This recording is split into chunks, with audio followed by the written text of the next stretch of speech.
à Jérusalem. Son nom, c'est l'église de Jérusalem.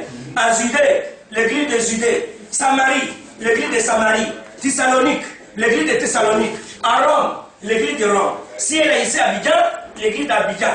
À Boisseau, l'église d'Aboisseau. À Sobré, l'église de Sobré. À Boaké, l'église de Boaké. Le véritable église ici porte le nom de la ville. Amen. Mais lui, il vient maintenant à l'an 325. Constantin Ier. Vous voyez le cas? 3 siècles. 3 siècles. Jean 4. Après, il vient, il va donner son propre nom, catholique. Les musulmans, eux, c'est 7 siècles. Oui. Ouais. 700 ans. 700 ans. Ça, c'est avant-hier. Avant-hier, ouais. Et ils vont venir dire catholique. Les protestants sortent pour protestants. D'autres disent baptistes, d'autres disent pentecôtistes. Aujourd'hui, on voit Assemblée de Dieu, ministère international, ministère de gauche. Et aujourd'hui, les ministères de la pensée ont multiplié comme les samedions. Ministère de Dupont. Les appels des églises pour chercher de l'argent. L'église est devenue le lieu de commerce. C'est des boutiques. Oh. Et tout le monde avait vu ça. Il y a un petit truc. Avant-hier, sur le Facebook, il y avait un homme de Dieu qui a publié une publication. Et il dit venez voir les 5 choses que Dieu n'a jamais vues. Non. C'est pas vrai. Les 5 choses que Dieu n'a jamais vues. C'est vrai. C'est dit ça, je fais. Les gens sont en train de les insulter. Et voilà. Il dit que c'est les escrocs. Ces hommes-là sont à Abidjan. Dieu même n'a jamais vu. Et lui-même il voit. Donc, voilà les choses mortelles. Ce n'est pas le poison physique, mais c'est la fausse doctrine que les habitants de la terre, les catholiques, les protestants, les évangélistes, ils sont venus nous presser la fausse doctrine. On croit à ça. On va dire Marie est montée au ciel. Or, ça chapitre 3, ils prennent fait pour ça. Ils ont convaincu nos chefs d'État, les ministres, les députés. Ils ont convaincu. Et le jour là, ils vont choisir une fête pour ça. Ils viennent à la télé pour dire que Marie est montée au ciel. Or, quand vous lisez ça, chapitre 3, verset 13, la Bible dit que personne n'est monté au ciel si ce n'est pas Jésus-Christ qui est monté au ciel. Nous avons cru à ça. Notre âme était vraiment morte. Catholique. Ça, c'est sérieux. Mais quand elle est arrivée, qu'est-ce qu'ils ont fait? La Bible va nous dire, dans Lévitique verset 26, vous ne devez pas se prosterner devant les images taillées. Quelquefois, ce chose, vous ne devez pas faire un statut pour se présenter devant elle. Vous ne devez pas le faire. Mais les catholiques, ils viennent, ils mettent les images taillées pour suivre nos parents. Les parents nous ont amenés, nous sommes petits. On suit, on parle, on se prosterne. Il y a des larmes qui coulent. Il y a des larmes qui coulent. Il y a des sang. Oh Seigneur. Oh, la Bible nous dit, dans Deutéronome 27, verset 15, que celui qui adore les images taillées, il est maudit par Dieu. La Bible nous dit dans Deutéronome 5, verset 7, que celui qui adore les images taillées, il est maudit. Ses enfants sont maudits. Aujourd'hui, la malédiction qui atteint sur les parents, il y a des jeunes qui meurent vite, il y a des problèmes. C'est tous nos parents qui appellent ça. Dieu dit que celui qui adore les images taillées, il est maudit. Ses enfants sont maudits. Deuxième génération et troisième génération est maudite. La malédiction quitte dans quatrième génération, 400 ans après. Oh!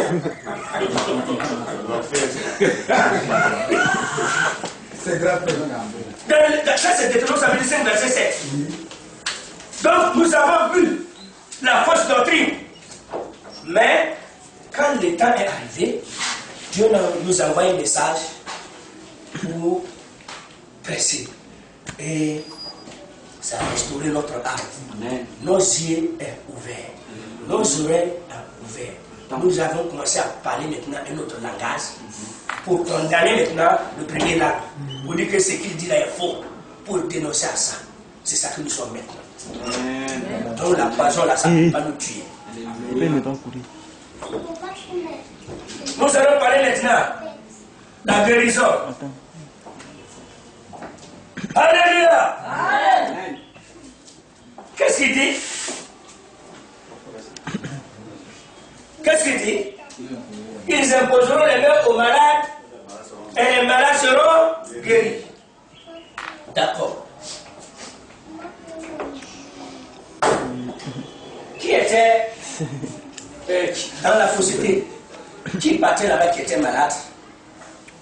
Ils ont lui imposé les mains et puis il est guéri. Il n'y a pas quelqu'un? Il n'y a pas quelqu'un? Il y a les gens, mais ici, je crois pas. Ah? Si, il y en a. Il y en a non? Mais dans Quelqu'un la... qui a été guéri là-bas? Sans partir à l'hôpital, non, dans l'église. C'est ça. Bon, il y en a dehors, mais pas ici, peut-être. Il y en a non? Moi, j'ai fait aussi. Ok. D'accord. Maintenant, ces hommes-là qui sont guéris, par exemple, la personne a reçu la guérison aujourd'hui. 3 ans après, ou même 4 ans, la personne a resté comme ça intacte sans tomber malade encore. Tombe malade. Tombe malade. Hein? Il tombe malade. Il tombe malade encore. Il meurt dans maladie. La personne meurt. Si c'était la tête avant, qui a guéri, mais là, c'est plus la tête, c'est le pied qui a pas. Alléluia! Vous voyez? Ils imposeront les mains aux malades et les malades seront guéris. Est-ce que vous guérissez les gens? Vous guérissez les gens? Hein? Toi tu guéris? Comment tu guéris les gens? Dis-moi comment. Parce que il était aveugle, mais il voit maintenant. Hein? Explique. La guérison maintenant, c'est quoi? C'est que moi, selon moi, ce que je vois aujourd'hui, la nouvelle alliance, la grâce, Oui. la guérison, c'est d'être libéré, c'est-à-dire de toute doctrine, de toute fausse adoration, et d'avoir la liberté en Jésus. Voilà. Donc, c'est que la guérison. Oui. D'abord, moi, je comprends, c'est une question. Hein. Parce que là, je suis d'accord avec ce qu'il vient de dire. Mais où il y a, le problème se situe, parce que dans la synagogue, on nous dit qu'il y a la maladie spirituelle. Bon. Et les médecins aussi, après d'avoir diagnostiqué, ils découvrent, enfin, ils ne découvrent pas la maladie. Et quand c'est comme ça, ils disent c'est dans un cadre spirituel. Que la personne aille par exemple chez les pasteurs ou bien dans une église. Bon, mais quand on rencontre ces cas-là, que par la prière, on prie, puisqu'à l'hôpital la personne n'a pas pu trouver la guérison, et tous les soins, et qu'on prie, et puis il y a un miracle de guérison. Bon, ça, comment on peut expliquer ça? C'est de Dieu, mais c'est du diable. Non, ça là, et tu sais, il y a des prophéties dans la Bible qui doivent accomplir. Ce que tu dis là, guérison physique, c'est Dieu qui fait ça pour pouvoir accomplir la prophétie. Vous avez vu que Dieu a pris la langue des hommes pour parler, pour accomplir la prophétie. C'est pour accomplir de Matthieu chapitre 7, verset 21. Matthieu 7, verset 21, la prophétie de Matthieu 7, verset 21. Dans ton nom. Ah? Nous avons guéri les malades dans ton nom. Oh, Alléluia! Nous avons chassé des démons en ton nom. Alléluia! Ça c'est dans ces cadres. Dieu permet que ces choses-là s'en passent. Parce que si cela n'est pas fait, la Bible devient quoi? Faux. Il attend sa tête. La première Non, c'est faux. J'ai une question. Oui. J'ai une question. Dans le même cas, je suis d'accord, mais moi je suis un saint. Et puis quelqu'un vient, on me dit non, c'est un cadre spirituel. Et puis en tant que saint, je prie et puis il y a un miracle de guérison. Oui. Est-ce que cette guérison-là, c'est pas accompli la prophétie ou bien, selon Matthieu, comme tu le dis? Notre Dieu est un Dieu miracle. Il peut donner la guérison du corps et la guérison de l'âme. Mais ce qui est important pour Dieu, c'est la guérison de l'âme. Si c'est mal au bras, et on prie pour moi, le bras est revenu. Cela montre que je ne veux pas tomber malade pour mourir. Si je meurs dans mon âme, on va où? Qu'est-ce que Jésus-Christ est venu faire? Isaïe 51. Isaïe 53. Il est venu faire quoi? Faut me comprendre. Isaïe 53. Qui va dire ça pour nous rapidement? Ésaïe 53, Oui. verset Ouais. 1. Oui. Qui a pu à ce qui nous a été annoncé? La prophétie d'Ésaïe, qui croit à ça? Qui a reconnu le bras de l'Éternel? Qui a reconnu la puissance de l'Éternel? Il s'est élevé devant lui comme une faible plante. Jésus-Christ s'est élevé devant nous comme un homme qui n'est pas de valeur. Comme un rejeton qui sort d'une terre desséchée. Jésus-Christ est un homme qui n'a pas de valeur. Il n'avait ni beauté, Jésus n'avait pas ni beauté. ni éclat Oui. pour attirer nos regards. Continue. Et son aspect n'avait rien pour nous plaire. Continue. Méprisé et abandonné des hommes. On l'a méprisé, on l'a abandonné. Homme de douleur Oui. et habitué à la souffrance. Continue. Semblable à celui dont on détourne le visage. Continue. Nous l'avons dédaigné. Ouais. Nous n'avons fait de lui aucun cas. Continue. Cependant, ce sont nos souffrances qu'il a portées. Hein? Cependant, ce sont nos souffrances qu'il a portées. Il a porté quoi? Vous croyez à ça? C'est de nous. Attends doucement, on va prendre un acte. Oui, c'est ça. Qui est celui-là qui croit à ça? Que Jésus-Christ a porté nos souffrances. Physiquement ou spirituellement? Nous souffrons. Nous souffrons.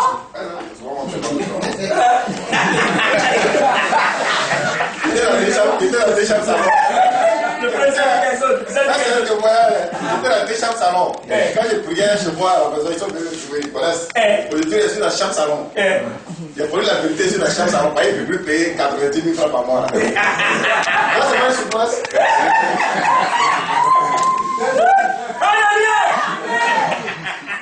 C'est souffrance. Je suis plus à l'aise. C'est ça. Au lieu de se lâcher, je suis obligé de me cacher les affaires. C'est ça. Oh, mais t'es à l'aise. Est-ce que vous voyez bien le problème? Oui, c'est une souffrance, effectivement. Donc, la souffrance dont Jésus a pris pour toi, c'est pas physique. Si toi tu crois que c'est physique, c'est un problème ton pour toi. Ah ouais, c'est vrai. On va toujours souffrir. Tes frères vont te faire souffrir. Tes parents, dans ton travail, pour tout. Pour qu'un jour, Jésus-Christ va échouer tes larmes. Si tu n'as pas pleuré, on ne va pas jouer tes larmes. Donc la souffrance dont la Bible parle qu'il a pris, c'est spirituel, c'est pas physique. Donc quelqu'un va venir dire que non. C'est pas normal que les chrétiens souffrent. Aujourd'hui, si tu n'as pas d'argent, tu vas avoir d'argent. Si tu n'as pas mari, tu vas avoir mari. Bénédiction. Oh yes. Alléluia. C'est sérieux, hein? On a chassé les démons comme ça. Chasse les démons. Les gens tombent. Et les femmes aiment ça. Aujourd'hui, reçois ton mariage. Reçois.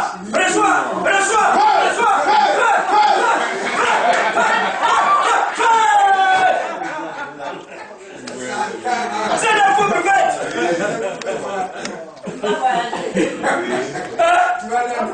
Comment voyager? Voyager, c'est quoi? Celui qui donne le visa, il est sauvé? Non. Et l'ambassadeur est sauvé? Voyez ça, oui, il y a pas de problème. C'est vous, là, compressé là. Mais veut couper les séquences de 10 minutes. C'est important qui intéresse les gens. Continue. Verset 4. Le verset 4. Cependant, ce sont nos souffrances qu'il a portées. Il a porté nos souffrances. C'est de nos douleurs qu'il s'est chargé. Nos maladies, il a pris. Et nous l'avons considéré comme puni, frappé de Dieu C'est vrai. et humilié. C'est vrai. Mais il était blessé pour nos péchés, Il a blessé pour nos péchés.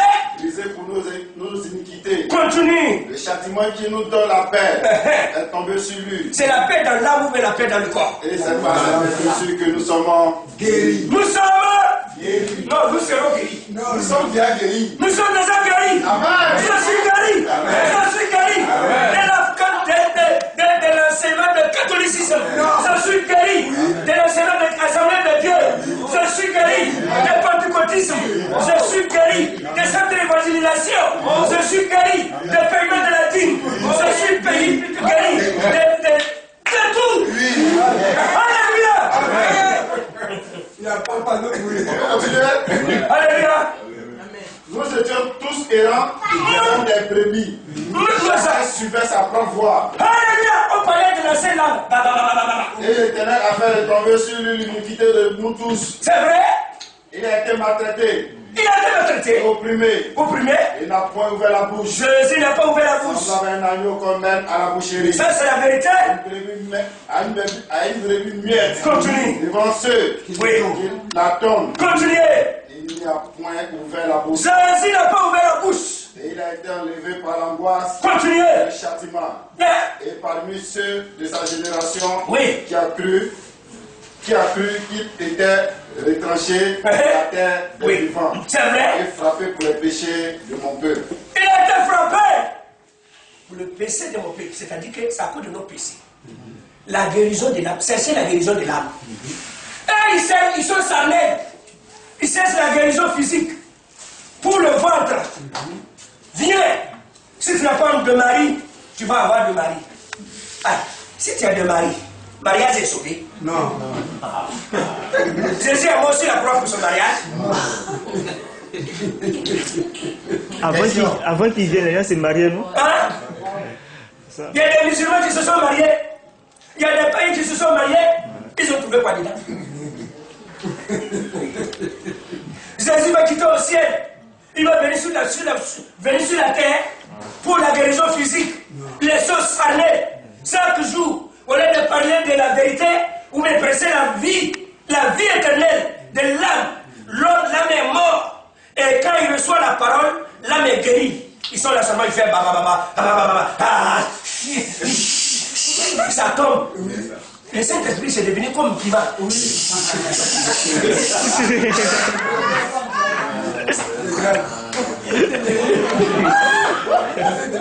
homme normal, ils sont fous. Ces gens-là, ils sont fous. Un homme normal. Il y en a qui vont là-bas à la prière. C'est les catholiques, les protestants, les baptistes, les assemblées de Dieu. Ils vont là-bas, il est bien habillé. On prend l'huile, on verse sur lui. Oh, pour salir ses habits. Pour dire que c'est l'onction. L'onction. Reçois l'onction. C'est l'huile que Dieu a créée pour que tu puisses manger. Un marabout vient. Il va venir verser sur toi pour dire que c'est la parole de Dieu. Ça, c'est l'onction. L'onction, c'est le Saint-Esprit. C'est le Saint-Esprit qui nous enseigne. Amen. Que Dieu nous aide à rester attachés à la vérité. Jésus-Christ est mort pour nos péchés. C'est le salut de l'âme qui est important pour Dieu. Selon la guérison du corps, miracle physique, l'éternel du terre, le feu, toutes ces choses-là. Ça, c'est des histoires. Ça va passer un jour. Mais la parole, la guérison de l'âme, est-ce que mon âme est sauvée? Donc voilà pourquoi. Tous ceux-là qui sont dans le catholicisme, protestants, baptistes, assemblée de Dieu, témoins de Jéhovah, vie profonde, réveil, arrêtez de souffrir. Béthanie, tout ça, vous devez quitter pour revenir dans l'église avant que la trompette sonne. L'heure vient, Jésus a dit clairement que l'heure vient, et elle est déjà là, et que les morts vont entendre la parole de Dieu. Ceux qui vont entendre, ils vont recevoir la vie. Nous tous, nous étions morts, et cette parole nous a annoncé. J'étais mort. Quand la mort a écouté, je suis ressuscité. Maintenant, je suis vivant. Je ne peux plus être trompé par les catholiques, ni les protestants, ni les baptistes. On va me dire de payer la dîme, ou me payer les offrandes. Je vais poser la question, c'est écrit où? C'est écrit où? Que Pierre et Paul et Timothée et Tite, ils ont pris la dîme et les offrandes. Ils ont crié à la Noël. Ils ont été baptisés au nom du Père, du Fils et du Saint-Esprit. Ils ont croit à la Pâque. La Pâque qui était dans l'Ancien Testament, la fête des Juifs. Aujourd'hui, quelqu'un qui est habitant, il va dire qu'il va fêter la Pâque. Fête, c'est ton Pâque, là, c'est ton fête. Comment quelqu'un va aller fêter la fête de quelqu'un s'il n'est pas fou? Il dit que la Noël, c'est la naissance de Jésus. Jésus lui-même, quand il était sur la terre, il n'a jamais fêté sa naissance. Comment quelqu'un va aller fêter la naissance de quelqu'un? Anniversaire. Toi, tu parles faire l'anniversaire de quelqu'un. Et si on parle, on dit de ne pas parler. Mes frères, que Dieu nous aide à rester seulement attachés à la vérité. Voilà ce que j'ai.